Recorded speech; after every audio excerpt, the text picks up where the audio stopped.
Сегодня пойдет речь вот о таком ручном фрезере Bosch POF 1200 AE. Хочу рассказать, чем он отличается от модели 1400 AE, ну и вообще как сам фрезер. Купил год назад его, в 2015 году, в ноябре где-то, в октябре. Вот, купил за $90, ну где-то там 5, говорю в долларах, чтобы можно было посчитать по курсу на тот момент, когда вы будете смотреть ролик, вот, чтобы можно было адекватно посчитать его стоимость. Вот, значит, что хочу рассказать про фрезер, значит, что шло в комплекте, чем меня устраивает, чем не устраивает. Начнем. Комплектация фрезера, значит, была такая: коробочка, естественно. Вот.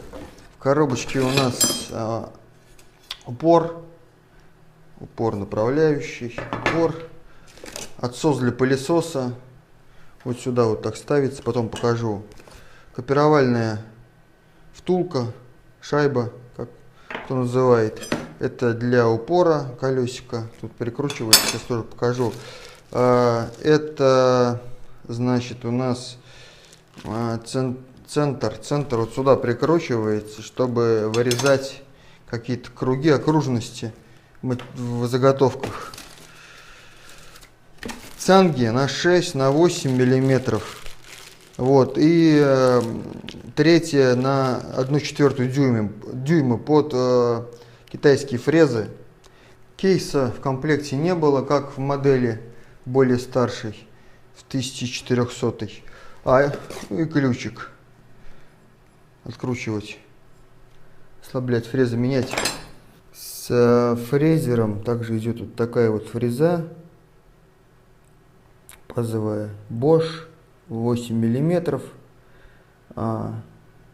Ни разу не точил, но чувствую, уже нужно. Она чуть подтупилась, но режет хорошо, режет неплохо. Ну, для профессионального использования, да, то есть больше люди не пользуются, там более серьезные, там СМТ. Вот, ну, в принципе, вот это и хватает. Но лучше, чем китайские, однозначно. Да, и забыл сказать, вот эти направляющие стержни, вот, к ним вот это вот упор, вот так вот сюда ставится или вот так вот. Вот. Я их использую, я этим упором вообще не пользуюсь. Я вот эти стержни использую для установки в стол. Сейчас покажу. Вот сюда у меня так пропилено в столе пазы. Я вот тут ставлю вот этими фиговинками, поджимаю и закручиваю. Все, отлично держится. Все. Упор, значит, работает так. Вот сюда он прикручивается к этим стержням. Вот. Ставится вот это колесико, прикручивается, вспомогающее. Ну, короче, как-то вот так вот. Оно как бы вот так вот ездит. Вот. Нет, я вам соврал. Вот так упор ставится. Сюда прикручивается колесико. Вот так вот.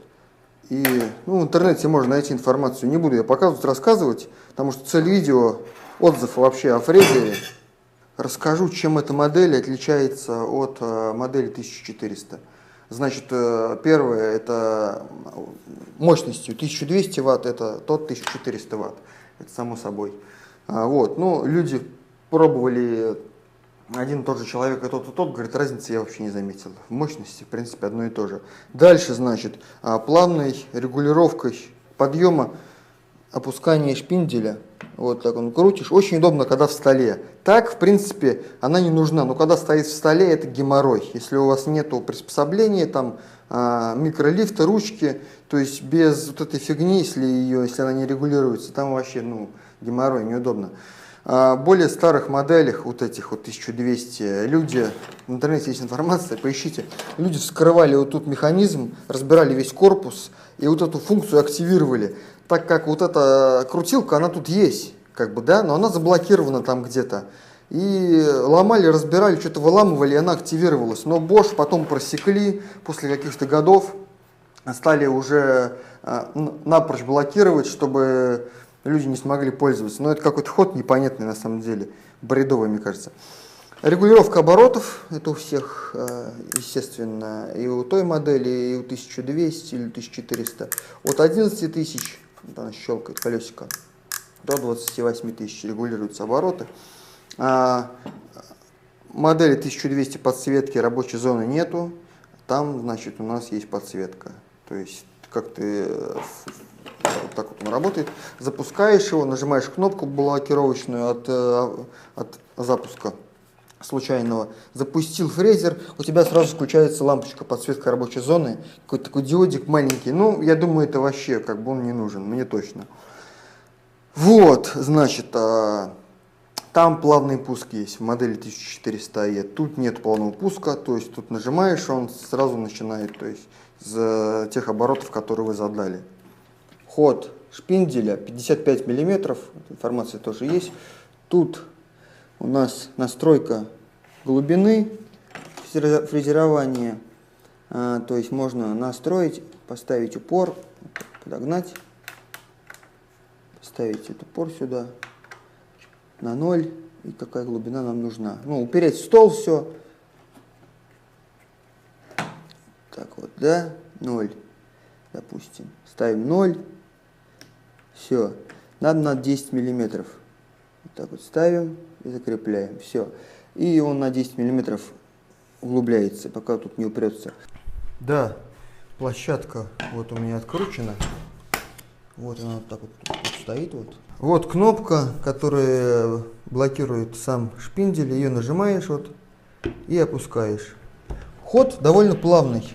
Ход, то есть можно, чтобы вообще был огонь, можно, короче, вот там под этими, под пыльниками находится направляющая. Сейчас покажу.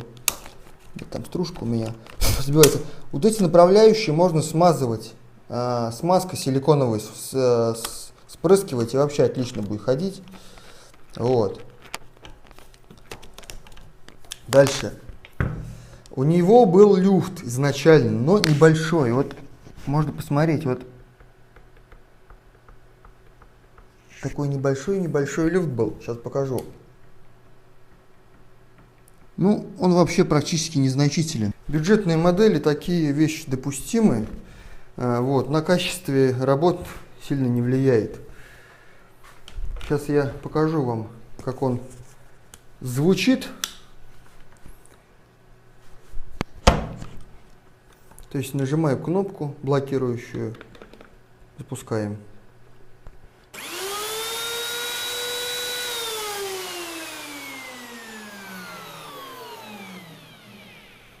В процессе можно регулировать обороты.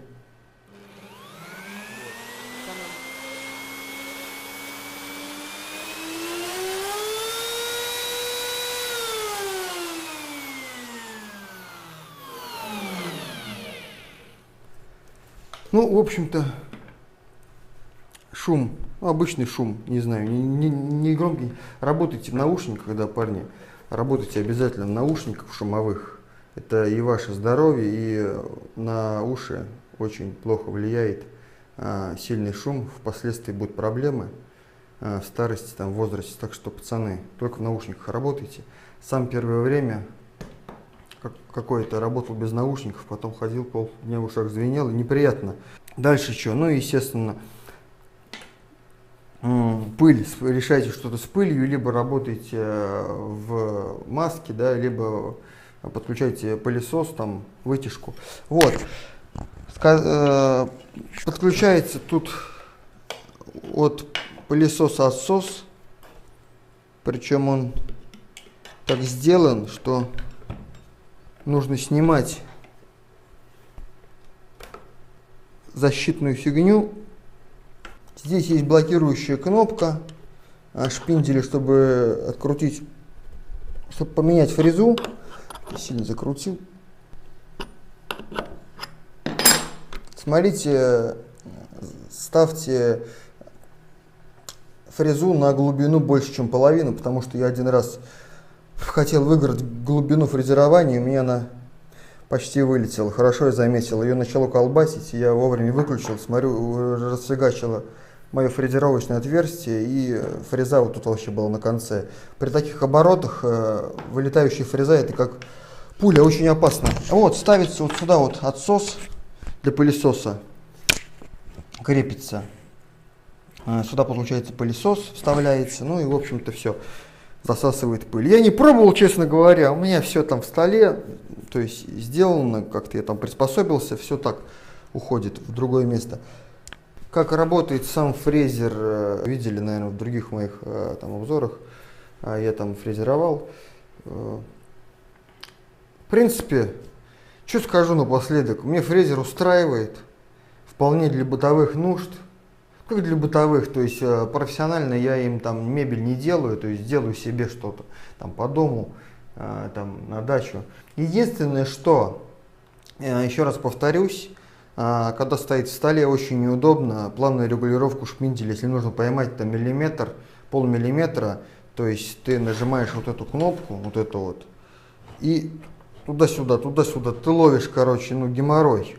Опять же, если у вас там какие-то свои механизмы регулировки, то вообще, ну, вопросов нет, мне неудобно. И что, подсветка не нужна, мощность тоже. Кейс, ну, кейс бывает как бы нужен, но, не знаю, раз там в году куда-то там перенести, куда-то что-то на дачу там, с дачи привезти, но я также в коробку убрал, машину кинул.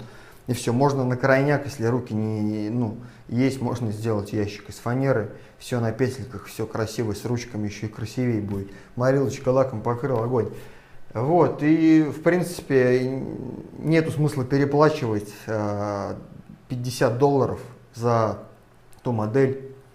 Вот, так что, если вы думаете, какой брать, и вам вот эти функции в принципе не очень важны, которые я рассказал, различия, то берите вот этот вообще и не парьтесь. Она на $50 лучше фрезы, хорошие фрезы возьмите, потому что вот эти китайские фрезы, которых я обзор делал, типа Hitachi, вот эта фреза, вот эта вот, у нее вот этот подшипник уже улетал просто. Я фрезеровал, открутился вот этот вот болтик, и подшипник улетел в сторону. Хорошо не в меня, но не на большой скорости.